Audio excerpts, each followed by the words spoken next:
few days ago, Dan posted a video sharing his collection to the Post Your Collection channel.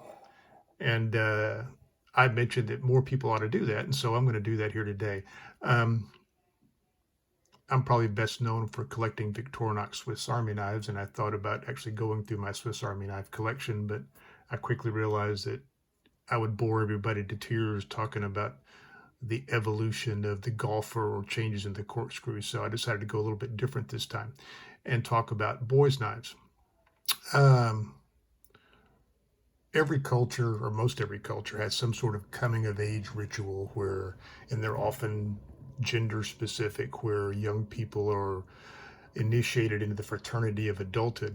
Um, and in my own case, being given a pocket knife was part of that ritual. There was my dad as a retired minister when I grew up away from my extended family, but a lot of the older men became like uncles to me, and I called some of them uncle. And one of them, Uncle Donnie, would every Sunday morning at church would say, "You got your pocket knife?" And I'd reach in my pocket and proudly show him my pocket knife. So boys' knives are particularly special, and I have a small boys' knife collection.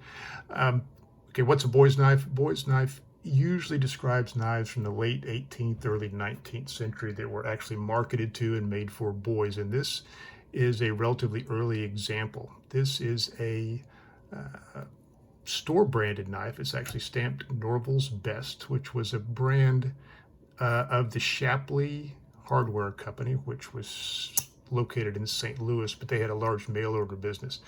Don't know where this knife was made. Could have been northeastern U.S., maybe Germany, even England. I suspect Germany, but I don't have any reason to no evidence to back that up.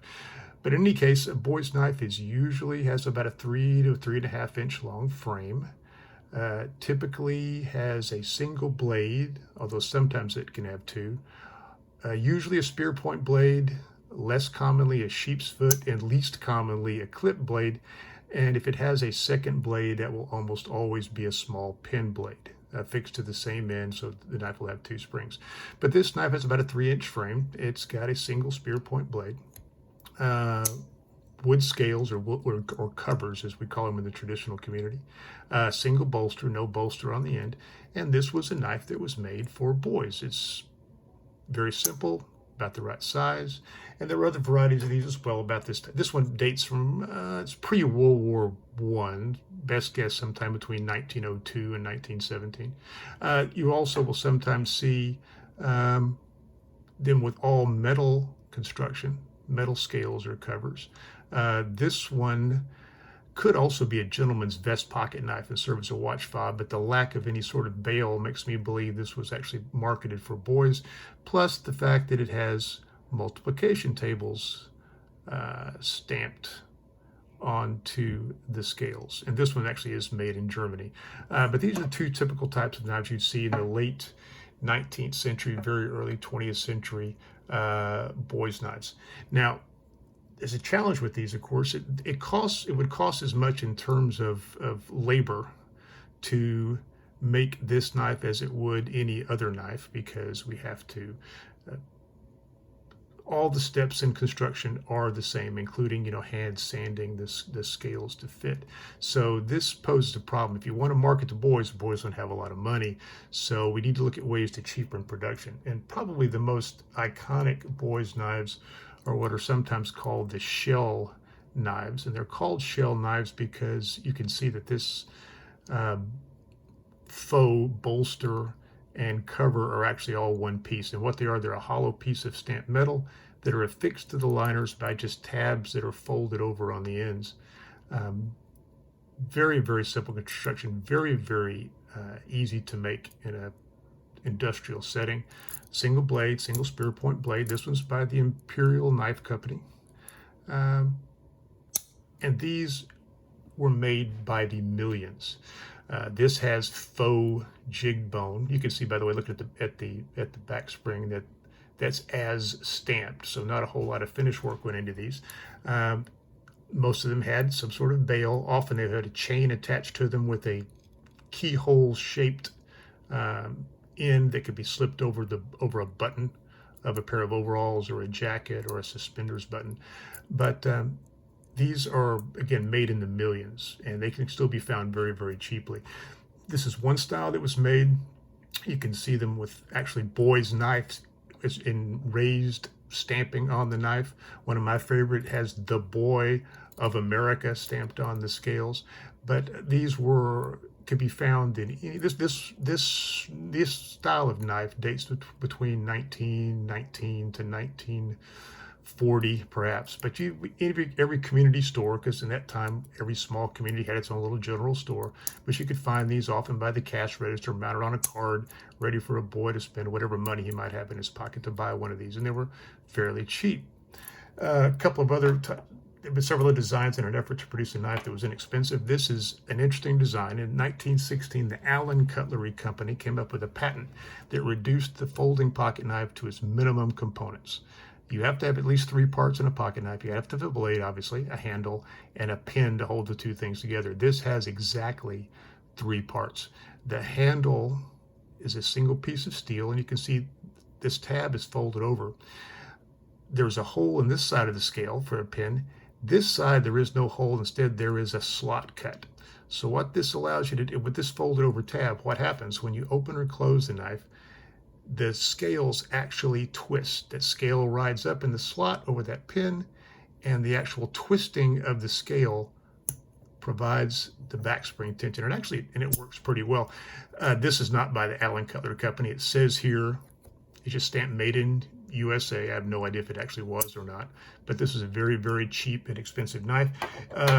Some folks did them a bit nicer, and in the interest of gender equality, this is actually a Girl Scout knife, but it has the same design. It functions the same way.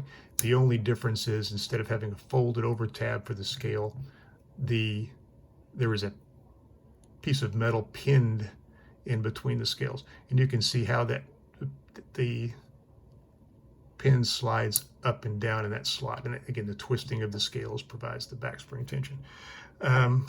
One final design along those lines, the George Schrade Company had wire jacks, where the handle is just a single piece of wire that's folded over, and that wire bending provides the tension. This one also has a handy bottle opener integrated into the blade.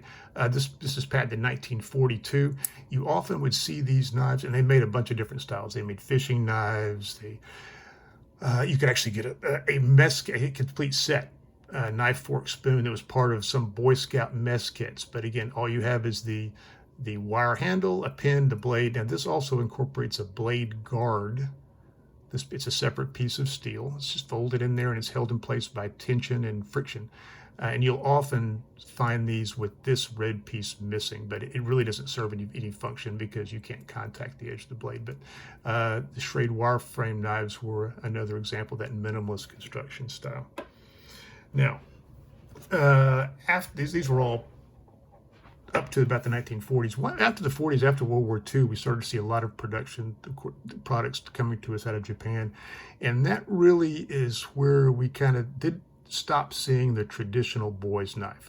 What you did see a lot of camping knives, which are sort of the Americanized or Germanized version of the Swiss Army knife that has a can opener, bottle opener, and an awl or a reamer or a gimlet of some kind.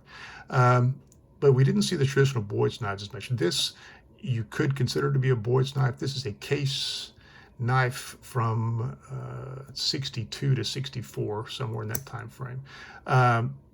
This has a clip blade instead of the more traditional spear point blade. Pardon my fingerprints. But this is a very nice knife. It has jig bone scales. It is constructed just like any other larger size case knife. This may be as a rich boy's knife, I don't know.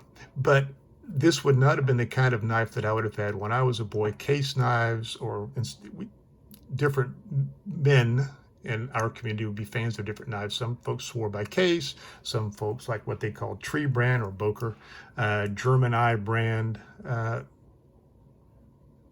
a case knife was a top-end knife, and if you were a young boy, you probably would not get one of these, except maybe a very special birthday or Christmas present. But most of us boys at that time carried knives that were made either in Japan. The Parker Frost knives were very common, or sometimes some of the Irish-made imperial knives. My first knife was a small Imperial Ireland knife that had a clip point and a pin blade, and it had faux pearl scales, but that was my first knife. But this might have been something that a wealthy young man would have happened. But really what this kind of marks is sort of the death of, or the end of, the traditional boy's knife, if you will. Now, those, it didn't die entirely. They would still pop up periodically. Sometimes you would see very inexpensively made, and even US made, knives that would have plastic handles. This one is actually from 2005. This is the last dying gasp of the American Camillus Company. But this has just a plastic scale on one side. This is a transparent plastic with an image underneath it, but it's a clip point blade, Camillus USA. There were a lot of knives like this. Most of them came from Japan, that had some kind of acrylic cover with some sort of image underneath it. And something I neglected earlier, you'll often see knives, shell knives like this, instead of some sort of pattern embossed on the scale, you'd have an image painted there. It may be Tom Mix or Roy Rogers, but often cowboy themed. But these boys' knives with some sort of image like that were fairly common. But these knives were still around, but really it was no longer a thing. Until 2012, when the Great Eastern Cutlery Company came out with their number 15 frame size.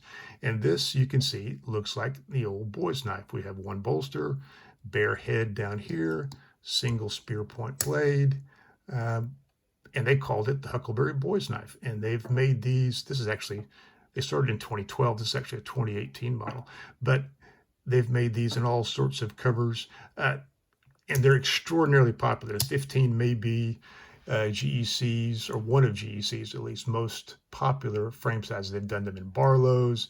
This is a spear point blade. They've done sheep's foot blades, clip point blades, everything you can imagine in the 15 style. Now, I mentioned earlier that boys' knives are usually 3 to 3.5 inches long. This one's 3.5, so it's in the upper end of the size scale.